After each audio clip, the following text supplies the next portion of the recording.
We all know the image, a devastatingly beautiful, exotic queen whose romances supposedly shaped the ancient world. According to the legend, she captivated Julius Caesar with her looks, ruined the Roman general Mark Antony, and chose to die of a broken heart. This entire image is a 2,000-year-old fabrication. The actual authors of this myth were victorious Roman politicians. They were terrified of an ambitious, highly capable female ruler, so they actively destroyed her political credibility.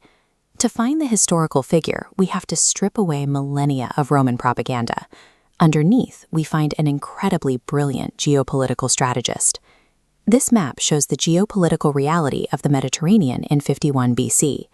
Rome's borders are aggressively expanding, while Ptolemaic Egypt sits isolated, holding massive agricultural wealth but lacking a dominant military force. When an exiled 21-year-old Cleopatra met Julius Caesar, they were both desperate. Caesar needed heavy infusions of cash to fund his ongoing civil wars, and Cleopatra needed a massive army to defeat her brother and reclaim the Egyptian throne. Their relationship was a highly calculated foreign policy maneuver. It was a transaction between a vulnerable state and an encroaching empire. She utilized this Roman military backing to secure her position in Alexandria. Concurrently, she became the first ruler in her Greek dynasty's 250-year history to learn the native Egyptian language, cementing the domestic loyalty of her own people.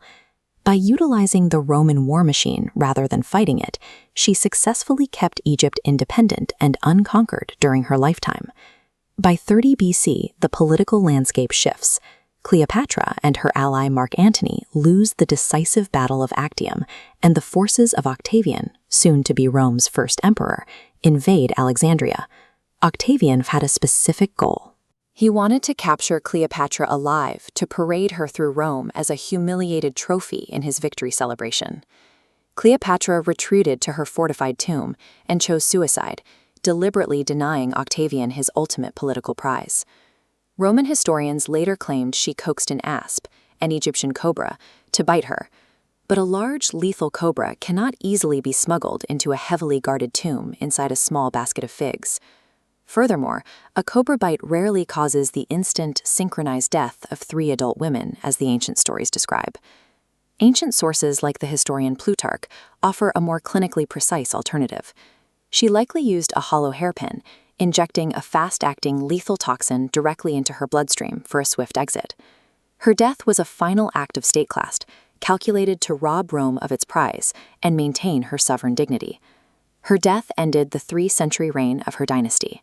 Egypt was immediately absorbed as a Roman province, and Octavian ordered the execution of her teenage heir.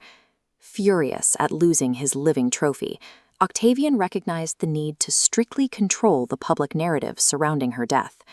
During his triumphal procession in Rome, Octavian paraded a painted effigy of Cleopatra through the streets, deliberately depicting her with a snake clinging to her body. This single public spectacle birthed the ass-bite myth. Framing her as a dangerous, exotic seductress served a clear political purpose.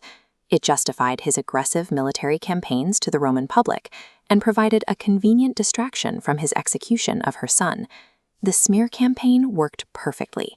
While centuries of later artwork show a wild, mythical seductress, surviving contemporary coins like this one show a determined monarch with distinct, prominent features.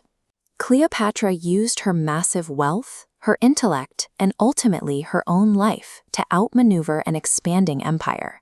She survived in the brutal world of Roman politics for 2 decades through ruthless, calculated strategy.